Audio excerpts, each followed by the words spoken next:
Magandang morning, Luzon, Visayas at Mindanao. At sa atin pong mga nakakasama sa ibang bansa, magandang umaga, magandang tanghali, magandang hapon, magandang gabi, magandang madaling araw. Ano man pong oras ang inyong kinalalagyan sa mandako kayo ng mundo naroroon, ay laging inyo pong maalala, huwag nyo pong malilimutan, mga minamahal ko, na ang pag-ibig ng Diyos sa atin ay gayon na lamang. Kaya nga po, ang sabi nga niya, ang Panginoon ay nagpakita sa kanya mula sa malayo at kanyang patuloy na pinakikita ang kanyang kagandahang loob sa atin. Opo, ang Diyos po ay huwag niyo pong malilimutan na siya po ay lubos na sa atin ay nagmahal sa katunayan ng kanyang pagmamahal, ang kanyang bugtong na anak ay pinagkaloob upang sino mang sumampalataya sa kanya huwag mapahama kundi magkaroon ng buhay na walang hanggan. At siya po ay lubos na nagmamalasakit at nagnanais na tayo po i-bless na mainam. Pumuli ang lingkod kay Kristo, si Brother Marlon Diego, nag-aanyaya na sa loob ng isang oras. Tayo po ay magsama-samang purihin natin ating Diyos sa pamagitan ng pag-aawitan, manalangin at mag-aral na kanyang mga nagang mensahe ng pag-ibig sa atin at atin siyang gagawing pangunahin. Put God first. Yan. At sabi nga ng Biblia, seek ye first the kingdom of God and His righteousness, and all these things shall be added unto you. Namiss namin kayo, mga minamahal. At kahapon ng umaga, hindi tayo nakapag-morning devotional. At salamat sa Diyos. At tayo po ay magtitipong muli sa kanyang pangalan. Ating pong binabati ang ating mga kamanggagawa sa Panginoon sa pamamagitan ng Google Meet, sila Sister Ami, Ate Edith, Sister Nora, Sister Marical at ang aking sambahayan. At gayon din binabati rin po natin ang maagang nagsipag-tune in sa ating pong FB Live at bumabati rin si Sister Imelda. Ang sabi niya po ay happy God first morning everyone. Happy Sunday to all FB Live and Google Meet and God's messages of love. Thank you for guidance and protection every day.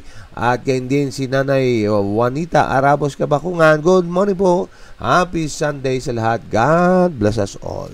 At hayaan nyo natin pong babatiin din naman ang ilan sa mga nagkupento, nag-react, nag-share, nanood ng video kahapon at isang araw pala. Yan. Ating binabati po Sister Laarni Salazar, Brother Edmond Valdez, si Nanay Esther Kaibigan Dabian, si Manang Melda Gustilo, si Iteng Lourdes Santos, si Tonton Agulto, si Neng Lubaton Jose, si Brother Jerome Dotimas ng Mindoro SDA Church, Sister Carby Rojas, at ganyan po Sister Jessica Manguni, si ating kasamahan sana po ay Email Alemanya, Sister Margie Rivera, si Nanay Aurora Erenya all the way from Georgia. At regards kay Sister Mina at ang kanyang buong family. At ganyan din po ating binabati Sister Rebecca Pelayo. At ganyan din po Sister Rosalie Nersa Jones, yung aming pong inaanak. At ganyan din Sister Arsenia Merioles, Sister Judy MacLife, si Nanay Diding Dabu, Sister Leonie Gregorio Evangelista.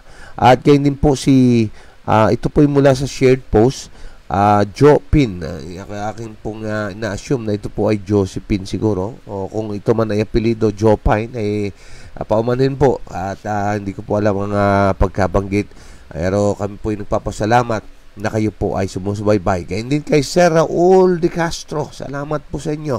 May God bless you all, mga minamahal. At ganyan din po yung ating po mga kamag-anakan sa Diego Villacorte, Kiambao at Gararcia Santos Clan ni Sister Imelda.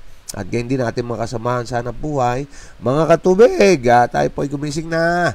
Tayo po ay magsama-samang mag-morning devotional muna. At ang ating pong pagbati ay para din sa mga taga South Bataan District, sa panguna po ng ating district pastor, Pastor Reyes Cabusa. At binabati rin po natin na kinabibilangan naman po natin ang Area 3, ang Bataan Olongapo Sambal sa mga churches. Panguna natin pong Area Coordinator, Pastor Mark Hill Sarabia. At sa lahat po ng ating sponsors and followers, may God bless you po at salamat po sa inyong pong mga pagme-message, yung pong mga PM nyo, at gain din yung inyong pong paglalagay ng inyong pong saloobid sa ating pong comment section. Alam nyo po, ito po ay nakakapag-inspire sa amin na magpatuloy na napakatutuwa. Purihin ang Diyos, ibalik sa Kanya ang pasasalamat, ang papurit pagsamba, at sapagkat nagiging blessing po ang mga pagtitipon at kami po'y nagagalak na nakakatulong sa inyo ang inyong pong mga napakikinggan sa mga pag-aaral. At magpatuloy na tayo na tayo po ay magabayan ng ating Panginoon at patuloy na maging blessing sa atin ang kanyang banal na salita. At ating binabati rin po ng happy birthday, maligayang karawan. Ang sabi ng FB, birthday ngayon ni Kurt Russell Gomez at gayon din si Ma'am Nelly Matira. At gayon din po aming binabati rin today ay si Attorney Tita Gini Villacorte. At gayon din po ay belated happy birthday kay Tito Jack Villacorte. Nawa marami pang birthdays ang inyong pong maging karanasan na ang blessing ng Panginoon ay sumasagana sa inyo sa lahat ng aspeto ng inyong pong buhay. At masumpungan nyo na ang pag-iingat niya ay lagi nyong nagiging karanasan. Dahilan dyan, amin po kayong binabati ng isang Happy birthday!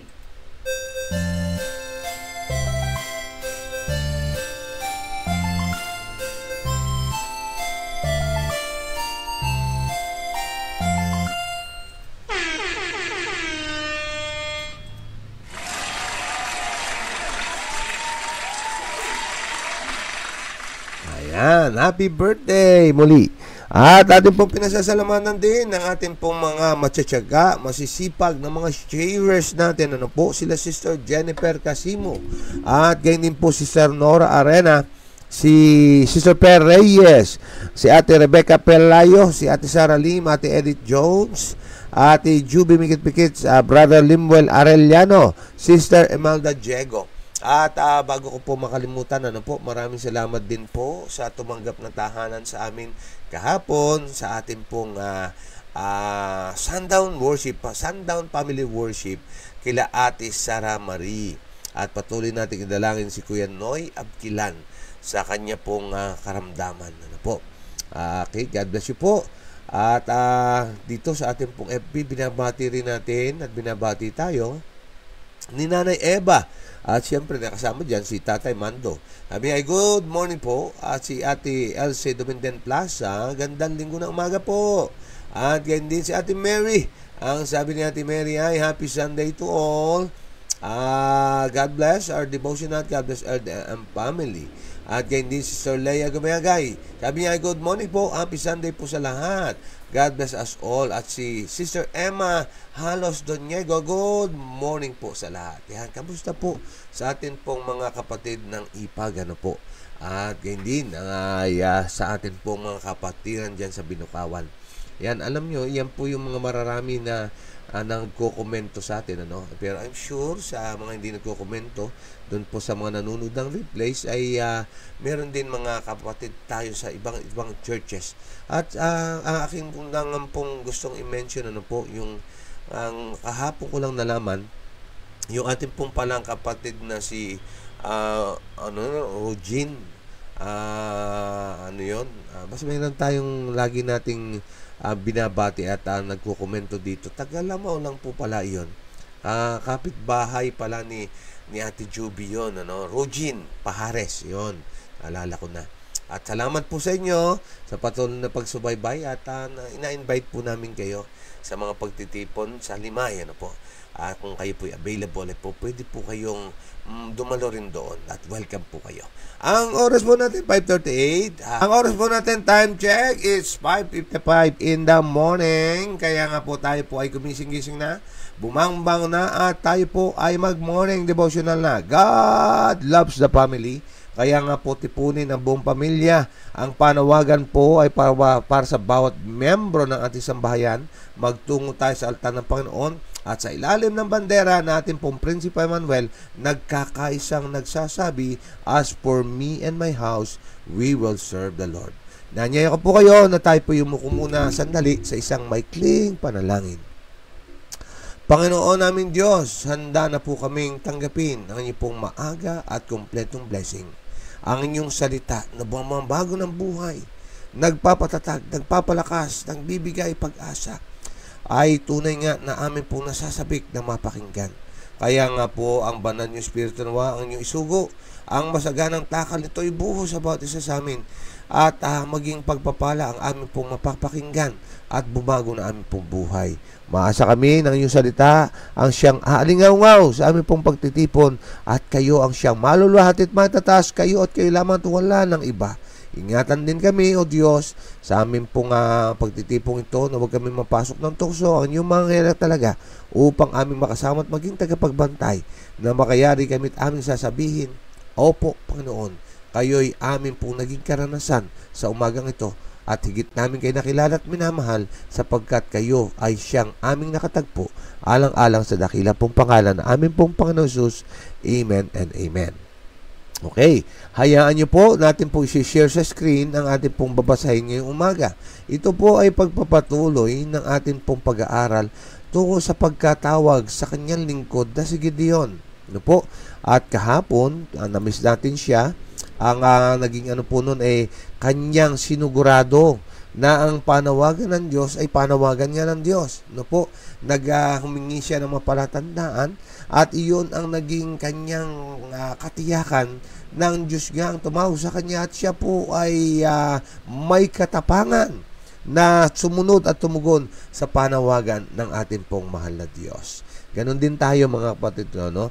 Lagi natin sabi nga ng banal na kasulatan ay lagi nating suriin ang bawat mga dumarating sa atin na pabalita. Alamin natin kung ito ay tungkol po sa Diyos. Ano po ang ating pangkukunan ng basihan? Siyempre, thus saith the Lord. Ano po, kung yan ay nakasulat sa Biblia, paniwalaan po natin. Ngunit kung hindi, abay, hindi para sa atin yan. Ngayong umaga, September 14, ang pamagat po ay nakamit ng katwiran ang tagumpay. Mula po sa Aklat ng Hukom, Kapitulo 6, talatang 25, ang sabi po ay ganito, Sinabi ng Panginoon sa kanya, Gibain mo ang dambana ni Baal na nasa iyong ama at putulin mo ang larawang kahoy na nasa tabi nito. Heto na po ang ministry ni Gideon. Kanyang tinugon na ang pagsugo sa kanya ng Diyos bilang maging tagapagligtas ng Israel. Nagagamitin siya ng Diyos upang gawin iyon at gaya ng ating pag-aaral kahapon sa mga tagalimay, cooperation with God, divine power plus human effort equals success. So yan po ang atin pong makikita ngayon. Ano po? Ang sabi po dito ay ganito. Ang tagapagligtas ng Israel ay dapat magpahayag ng digmaan laban sa idolatriya. Bago siya pumunta sa pakikipaglaban sa mga kaaway ng mga tao, ano po daw ang sabi? Dapat niyang pahalagahan ang karangalan ng Diyos kaysa sa karangalan ng kanyang ama at ituring ang banal na utos bilang higit na obligado kaysa otoridad ng magulang. Huminto tayo sandali. Tayo po ay mag-reflect. Pagbulay-bulayan natin ang ating pong napakinggan. Alam niyo mga pinakakapatid kong minamahal, sa ating pong pakikipaglaban para sa Diyos, marapat lamang na yung mga Diyos-Diyosan na nasa atin ay ating pong tibagin muna. Alisin sa ating pong puso, sa ating pong sistema ang mga pagsamba sa Diyos-Diyosan. Brother, paano yon? Wala naman ako mga rebulto. Mga kapatid, hindi lamang po rebulto na ang tinutukoy ng Diyos-Diyosan. Ano man ang nasusunod bago ang Diyos, yun po ay ating pong Diyos-Diyosan. At marami dyan, mga minamahal ko, yung ating sarili. No po?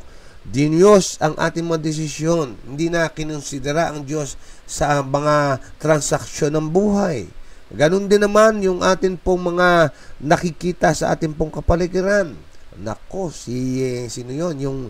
Yung inabot ng siyam-siyam bago matapos yung teleserye. No po? Yung Cardo Dalisay nauna. Oy, nako, wag muna tayong mag-worship. Ayun muna. Alam nyo, iyan po ang mga pumapalit sa ating pong Diyos. Ano po? Iyan pong mga bagay na ganyan. Na sabi nga kung sino ang iyong sinusunod, yun ang umaalipin sa iyo. Sa mga katulad ba, yun ang Panginoon mo. Kaya nga sa ating pakikipaglaban, sa ating pong pakikipag-i-enlist sa bandera ng Prinsipe Emmanuel, ay marapat lamang gibain ang mga Diyos-Diyosang meron tayo. Ano ba po ang atin pong refleksyon? Mga kapatid, between God at sa atin pong mga mahal sa buhay at kung kaninong papambong po tao man yan o anumang bagay nangangailangan na piliin po natin siya. Anong sabi dito?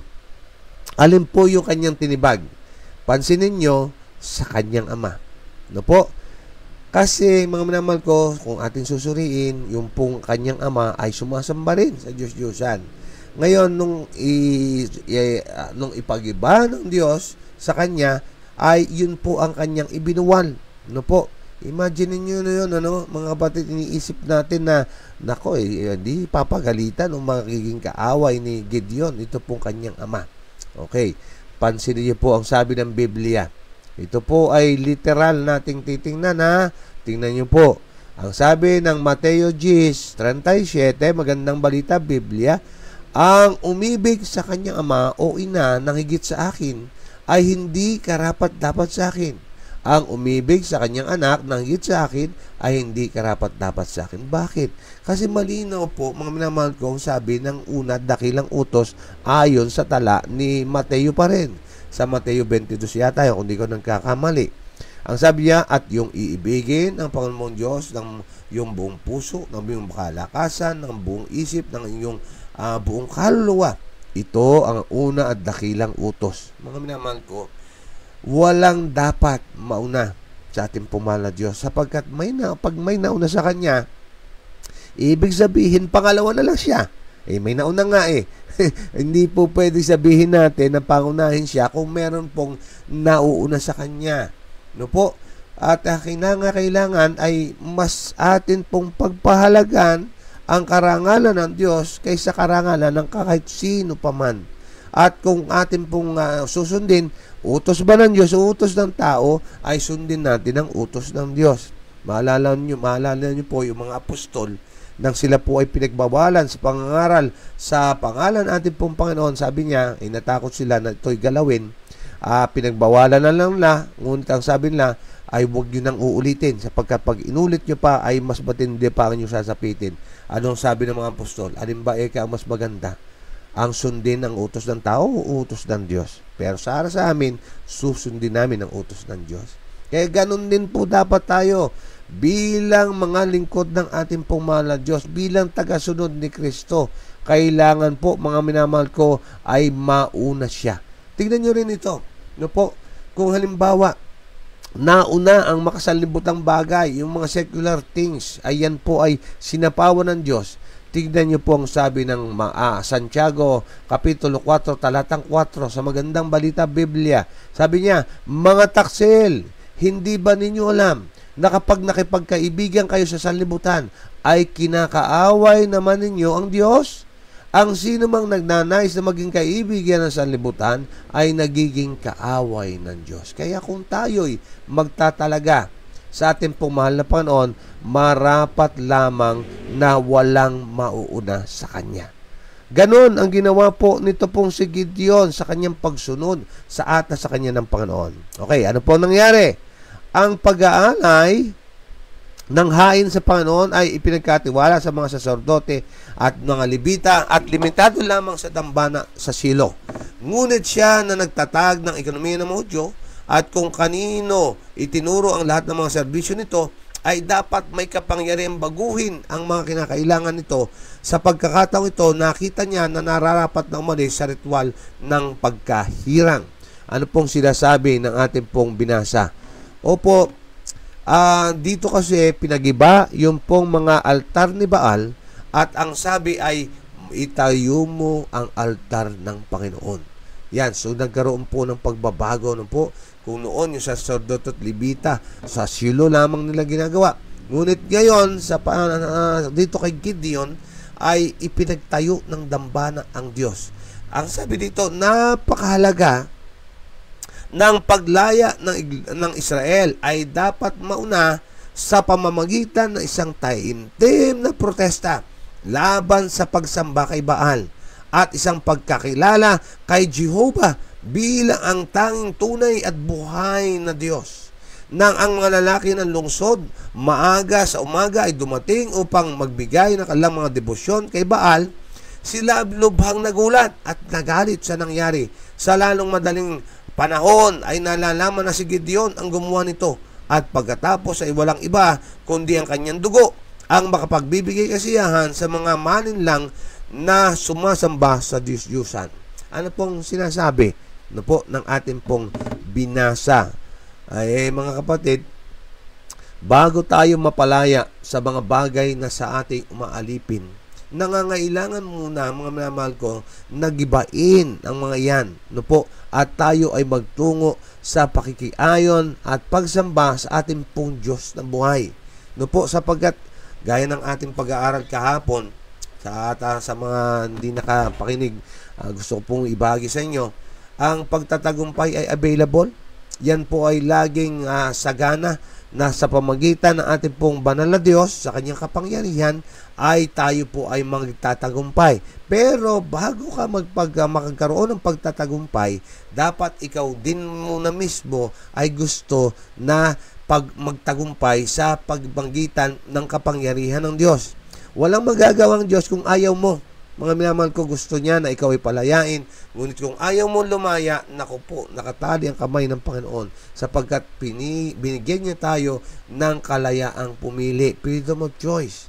Kaya nga tayo po mismo makita sa atin, mga minamahal ko, ang eagerness, at ang ating pong debosyon na gusto nating mapalaya, at gusto nating magtagumpay, at nakita naman natin na sa pamagitan ng Diyos ay nagtatagumpay nga.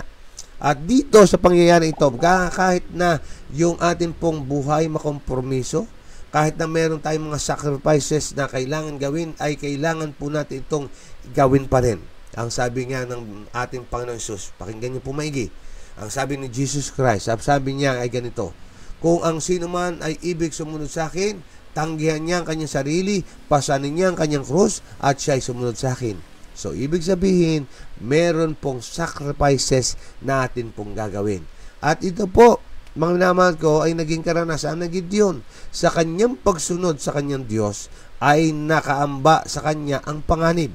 Ngunit hindi inalintana ng ating pong pinag-aaralan ngayon ang panganib ngayon, kundi nagpatuloy na sundin ang utos ng Diyos. Sana ganun din po tayo, mga kapatid. Ating idalangin sa Diyos ng Espiritong ganito ay meron po tayo. Ano po ang pagpapatuloy? Ganito po ang sabi pa. Sinabi ni Gideon sa kanyang ama, si Joash, ang tungkol sa pagdalaw ng anghel at ang pangako ng Israel ay liligtas. Isinalaysay din niya sa kanya ang banal na utos na sirain ang altar ni Baal. Ang Espiritu ng Diyos ay kumilos sa puso ni Joash. Nakita niya ang mga Diyos na kanyang sinamba ay walang kapangyarihan kahit na iligtas ang kanilang mga sarili mula sa lubos na pagkawasak. At sa mga tuwid ay hindi na mapoprotektahan ang kanilang mga sumasamba nang ang idolatrosong karamihan ay sumisigaw para sa kamatayan ni Gideon. Ano po ang senaryo? Andyan, mga minamahal ko, ang banta sa buhay ni Gideon. Ipinaliwanag niya sa kanyang ama na may-ari ng pong giniba niya na pinagtitipunan ng mga pagsamba kung paanong ang Diyos ay nangusap at sinabi na sila'y ililigtas sa kamay ng maalipin sa kanila sa pamamagitan ni Gideon.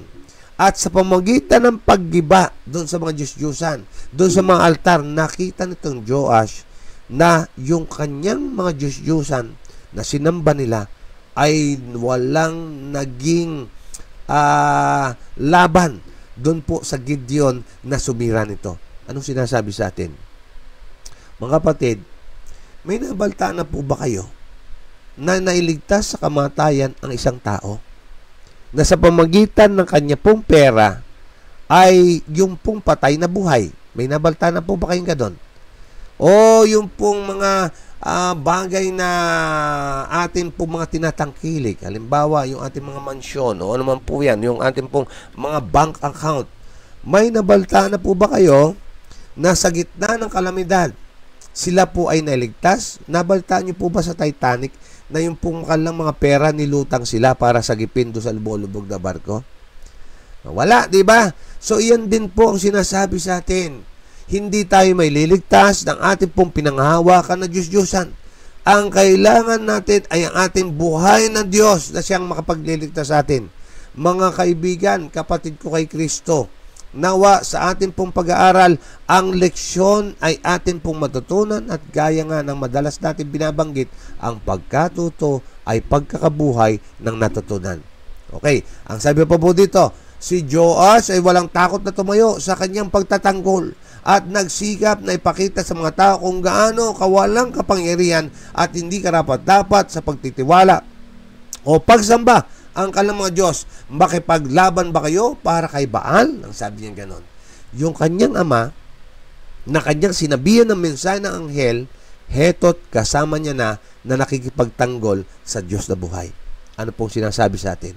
Mga kaibigan kong minamahal, sa ating pagsaksi para sa Panginoon, kailangan ang paninindigan, ang tatag ng loob ay makita sa atin. Na makitang kapanipaniwala ang ating pong sinasabi. Lalo na sa atin pong mga kamag-anakan at mahal sa buhay partikular, yung ating pong pamilya. Kung nais natin na sila po ay maisama sa panampalataya, sa kaligtasan ng ating pong mahal Diyos, na kilalanin natin Panginoon, dapat maunang tayo ay makita na ikaw ay may pananampalataya. Yung iyong pinaninindigan ang iyong pong mga natutunan, na ikaw ay tumatayo sa katotohanan ng iyong tinanggap. Paano maniniwala sa iyo kung ikaw mismo ay hindi konbertido at kumbinsido?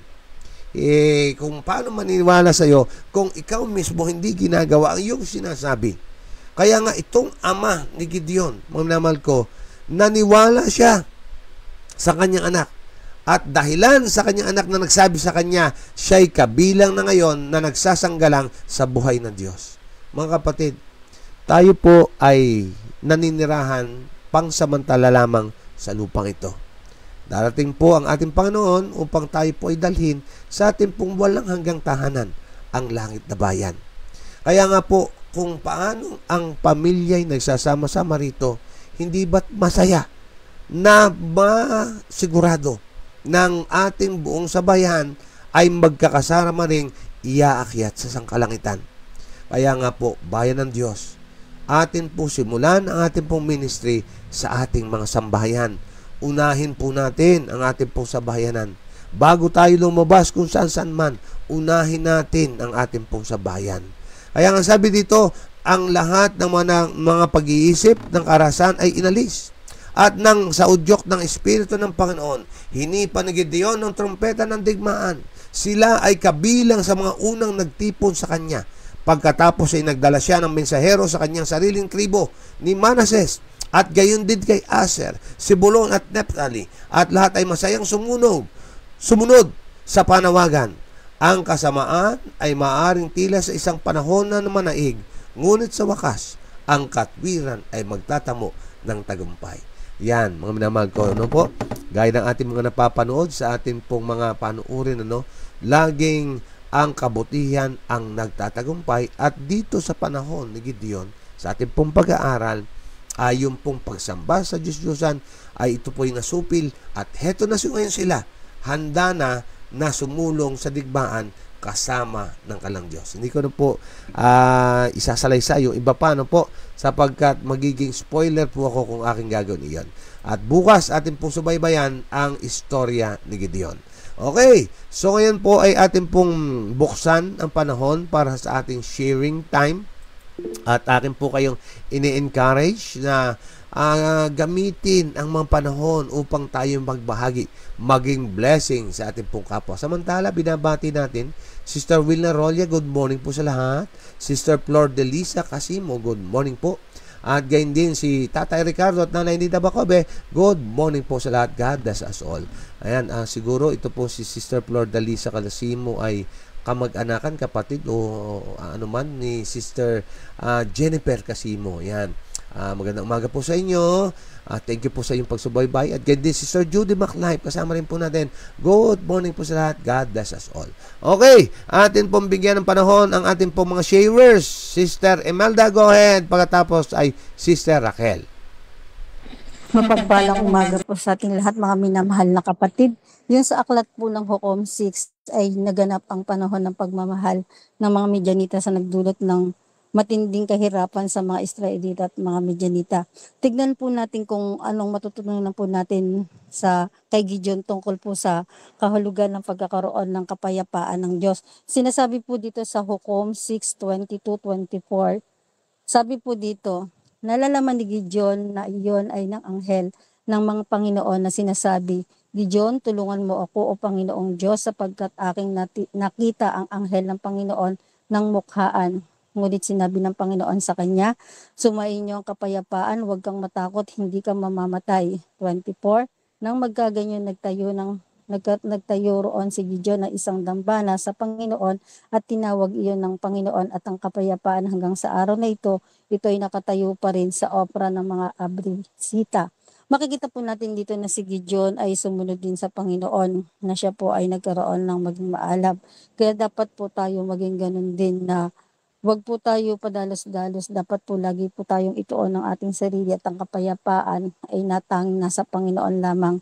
Tayo po ay magkaroon ng maalab na relasyon sa ating Panginoon, wag po tayong hihiwalay dahil ang Panginoon lamang po ang kasangga natin sa lahat ng labanan. Siya po ay kasama natin kapag tayo po ay tinawagan sa mga ganitong na tayo po ay mas lalong lumapit at humingi ng gabay sa Panginoon dahil kung wala po tayong gabay ng Panginoon, tayo po'y mapapariwara. Kung tayo po'y laging hihingi ng patnubay ng Panginoon, makikita po natin dito ang lubos na pagtitiwala sa Panginoon ay ang pagtatagumpay natin sa bawat isa sa atin. Magandang umaga po sa ating lahat. Amen. Amen, Sister Melda. Habang sinishare ni Sister Melda, may naalala ko. Alam nyo, yung kanyang katapangan, hindi po agad-agad na nangyari po yun, na kung saan ay, kung babalik tanawan natin yung kasaysayan, inalam mo nang maigi ni Gideon kung ito'y Diyos nga ang nag-utos sa kanya upang maging kasangkapan ng pagpapalaya sa Israel. Sinubukan niya ang Diyos, mga naman ko, po. At napatunayan niya na talagang Diyos nga ang tumawag sa kanya. Ano po ang relevance nito sa buhay po natin? Ang sabi po ni Sister White sa kanyang sulat, ang sabi niya, wala tayong dapat ikatakot sa inaharap malibang ating makaligtaan kung papaanong nung nakaraan ikaw ay itinaguyod at ipinagsanggalang ng Diyos. Ano pong ibig sabihin sa atin nun? Kung babalik tanawan natin ang buhay natin, makita natin, suriin natin, hanapin natin ang Diyos sa buhay po natin, makita natin ilang beses ka na naligligtas ng Diyos sa tiyak na kapahamakan. Ilang beses ka na sa iyong kagipitan ay ipinobide ka ng Diyos at ipinagkalob niya ang iyong hinihiling. Kaya kailangan yung small details na yon ay sariwain po natin sapagkat ang pagkatatag ng panampalataya ay sa pamamagitan ng ating experiences with God. Ulitin ko po. Ang katatagan ng ating panampalataya, ang karagdagan sa ating pagtitiwala sa Diyos ay sa pamamagitan ng atin pong mga karanasan sa Diyos. Nakita natin na gumawa ang Diyos sa buhay natin at yun ay ating tatandaan na sa pagharap natin sa hinaharap ng mga pagsubok, makikita natin na matatag mo siyang mahaharap at mapagtatagumpayan sapagkat alam mo, nung nakaraan, hindi ka pinabayaan ng Diyos. Yan. Thank you, Sister Imelda. Po. Okay, Sister Raquel. Sige po, go ahead, Sister Raquel. Opo. Kasi po kung talagang marami maliligtas sa pera pa lang, marami na po talagang nabuhay. Di ba po? Kung hindi po, opo, kailangan po natin ng pera. Pero mas kailangan natin talaga ang sandigan ng Panginoon. Kasi kung hindi po dahil sa Kanya, katulad ko po, kung hindi po ako nakuha sa pray, wala po ako dito. Walang makikinig. Walang taong sasabihin na naduntungan ng buhay. Dahil po nung baby po ako, hindi po talaga mawaglit sa isip ko yung 50-50 ako, elder. Himala talagang mabuhay ako. Ang tanging lang nagpapaano sa akin talagang yung ano na lang po. Pero po, miracle. Yun po ang sabi sa akin ng mga magulang ko. Talagang kung ibibigay ka at bibigyan ka pa ng isa pang buhay, huwag niyo pong sasayangin. Yun po yun, elder. Kasi po, ay, brother po pala. Yun po yun. Kung bibigyan ka po ng isang buhay, wag niyo na pong sayangin. Yun po ang talagang natutunan ko. At saka isa pa po, na ano po sa akin yung, di ba po, siya po yung nagliligtas ng buhay. Bakit po yung dati ginawa nilang, tinayuan pa nila ng tindahan yung kanyang bahay? Di ba isang pagbabastos na rin po yun? Di ba po, kung siya po yung ama natin, bakit po kailangan pa po gawin na lagyan po ng tindahan yung kanyang bahay? Dapat po, yung mga nagawa nun, hindi na lang po ginawang bahay yung sa kanyang simbahan. Ay, hindi na lang po nila ginawa ng tindahan yung kanyang bahay. Ang kailangan po talaga maglingkod. Maglingkod ng maglingkod para bigyan po tayo ng panibagong mahabang buhay. Thank you po. Amen. Amen, Sister Raquel. Praise the Lord. Ano po, ang ating pong kabataang ito'y ginagamit ng Panginoon. Opo, mga minamahal ko, no, hindi madalas sa ating mga actuations ay hindi nagiging karapat-dapat. Ano. Yung binabanggit ni Sister Raquel, yung pong panahon ng ating Panginoon, na kung saan ay nagalit ang ating Panginoon Jesus sapagkat pinagtataob niya yung mga nagtitinda doon po sa harapan ng bahay sambahan. Sabi niya, iyan ay bahay ng dalanginan, sabi ng ating Panginoon. At which is, dapat naman talaga ganon. Ano po? Sa ating kasalukuyan, dapat natin talagang irespeto, igalang ating pumahal na Diyos sapagkat siya tunay na karapat-dapat. Kaya pansinin nyo, imbis na Baal na altar, giniba yun ng ating pong bida ngayon na si Gideon. At ito'y sinuportahan ng kanyang ama upang itayo ang altar ng Panginoon. Ganon din po sa atin. Mga naman ko, no? Gibain ang lahat ng mga altar ng Diyos-Diyosan at itaguyod natin, itayo natin sa loob ng ating tahanan kasama ng ating pong buong pamilya at sa altar ng Panginoon tayo po ay maglilingkod at sasamba sa Kanya. At Sister Raquel, kaya ikaw ay binuhay ng Panginoon sapagkat may ministry para sa iyo. At isa ito sa ministry na ikaw ay sinugo upang magpatotoo sa ating pong mahal na Diyos. At gaya ng nabanggit ko sa iyo kahapon, ay balik ang papuri sa Diyos. No po, right away mga kapatid, huwag natin hayaan na sumagi sa ating isip na ako na to. At kasi pagka ganon, makakalimutan po natin ang ating Diyos. Lagi na lang atin po ibabalik sa Diyos ang papuri. Thank you, Sister Raquel, sa iyong pag-share. Okay, Sister Imelda, karagdagan, nakataas ang kamay o kanina pa po ba yan? Magandang umaga po muli sa atin, mga minamahal na kapatid.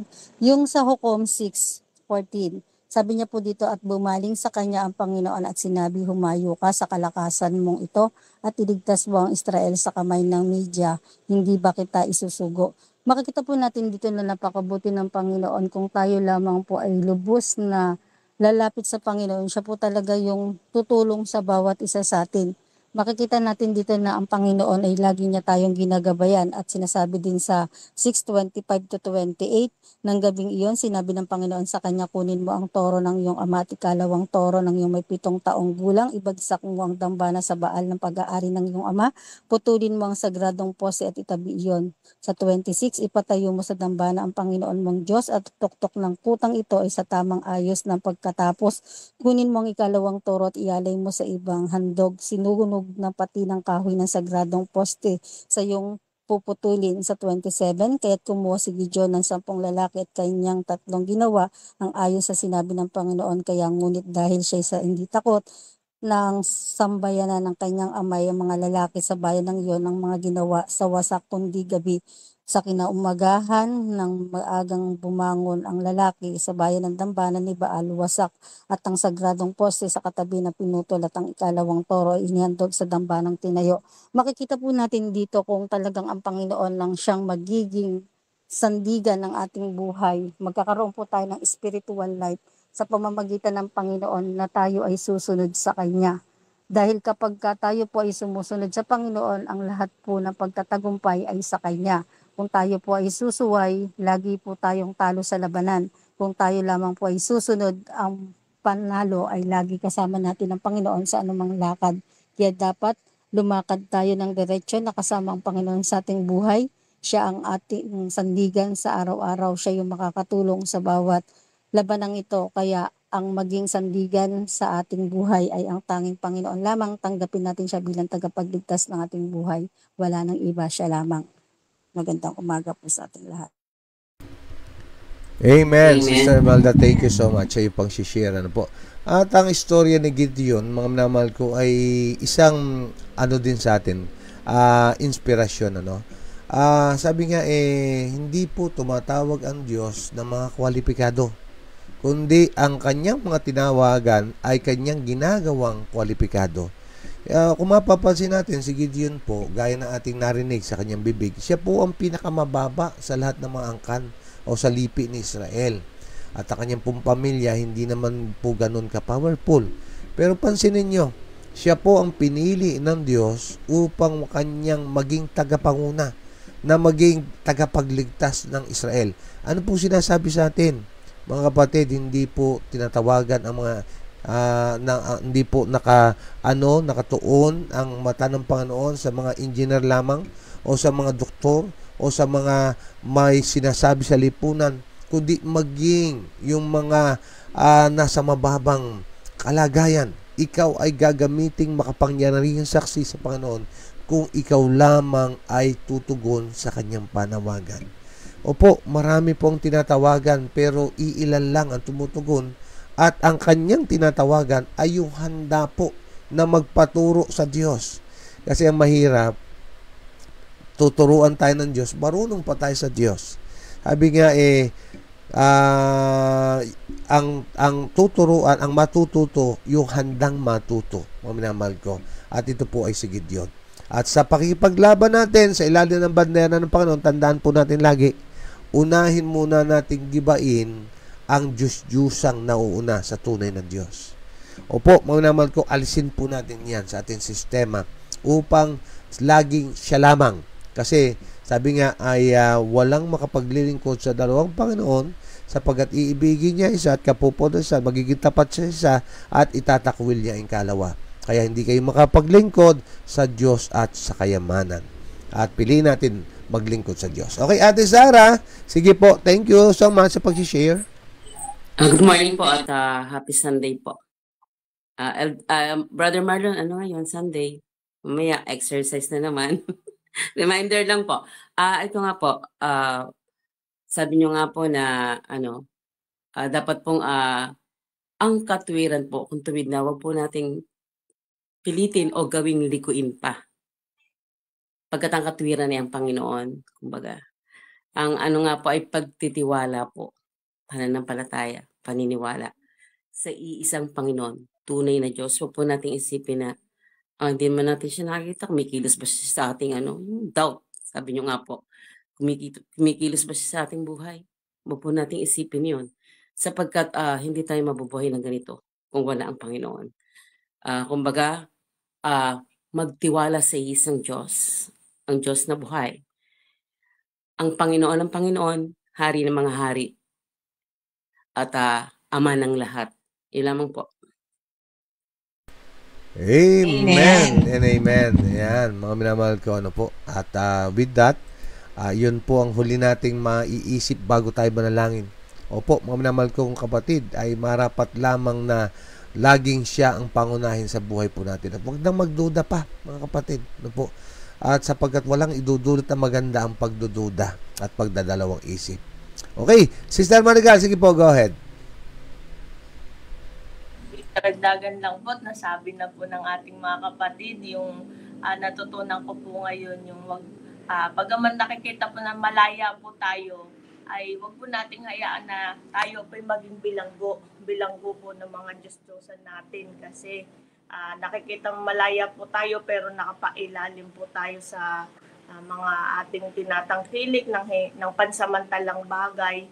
Ay kailangan na po tayo makawala po sa kasalanan, makawala po sa mga nagpapalungkot sa atin, makawala po sa mga, yung sabi nga kahapon pinagkikwento namin natin yung mga pagsubok, mag-move on ka na, wag mo nang i-stuck sa'yo kasi mahirap, tatanda tayo, malulungkot tayo, mainam na maging masaya, sumama tayo sa paglilingkod.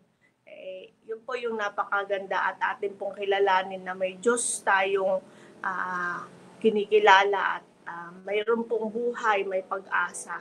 So yun po na nakita ko na kung mawala po tayo sapagkat nakikita natin na malaya tayo pero nakatago sa loob natin yung ating mga tinatago na hindi natin mailabas-labas. Ilabas po natin yan, sabihin natin sa Panginoon. Sabagat sabi nga po ni Elder Capon, walang makakapagbago sa ating sarili lamang. Hingi tayo ng tulong sa ating Panginoong Diyos. Kaya po, yun po ang pinakamahalaga po sa atin na kung mawala po tayo. Sapagkat meron pong Diyos na sa atin na nakikinig palagi. Mahal tayo ng Diyos na patuloy po nating sinasamba at salamat po. Manawa po yung ating maranasan na tayo buong masaya, buong maghapon na tayo nagpupuri sa Kanya. Yun lang po at God bless us all. Amen. Amen. Sister Marical, thank you po. Okay, Ate Sara, nakataas po yung kamay niyo. Sige po, go ahead, Ate Sara. Short message lang po. Pakatandaan po na hindi tayo magiging maligaya kung wala ang Diyos. Ang Diyos lamang po ang ating kaligayahan. Yun lamang po. Amen. Amen and amen. Opo, mahal ko. Okay, so tayo ay mananalangin pero bago po yon, atin pong binabati muna si Sir Laarni Salazar, si Ate Peli Solilapsi, si Ate Lita nasa FB, Sister Jennifer Casimo, magandang umaga po, happy morning devotional. Si Ate Lita, meron po siyang share dito, sabi niya, gaya ng sermon kahapon, our God is the God of the impossible. Ang imposible sa atin, posible sa Diyos. Tiwala lang. Hayaan na siyang gumawa sa ating buhay. Amen and amen. At gayon din po, sabi dito, siya ang lalaban para sa atin kung tayo mananatili sa kanyang katwiran. At sabi nga, gaya ng karanasan ni Gideon, malit man tayo o tila ba may gabundok tayong problema. Tandaan, our God is bigger than our problems. Nakaka-inspire mga kapatid. Salamat po sa inyong mga pag-share sa comment section. Maraming salamat po sa pag-share sa ating pong Google Meet. At tunay nga, personally, ako po'y nabe-bless sa inyong pong mga binabahagi. At sa pamagitan po na ating mga narinig, ito po ay lumikha sa atin ng isang mas matibay na pagnanais na ang Diyos ay laging sumaatin. Kay Sister Marical, mayroon po kayong nakataas ang kamay? Reminder lang po, mamaya na po yung start ng ating family.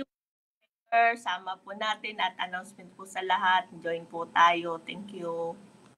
Nga pala, thank you for the reminder. Mga kapatid ng Limay, ay simula na po natin pong na-delay na Family Ministries Week of Prayer. At ito po ay in collaboration with Adventist Men. At ito po ay magpapasimula 7 o'clock ay tayo po ay nasa church na, at 7 po ay na po yun nasa pulpit na po ang mga participants. Amin po kayo ni-invite mga minamahal ko.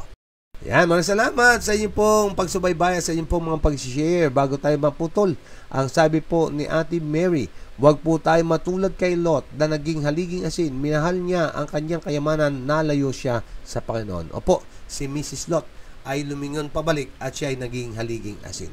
God bless everyone. Shalom and miss pa mga kapatid. Bye-bye.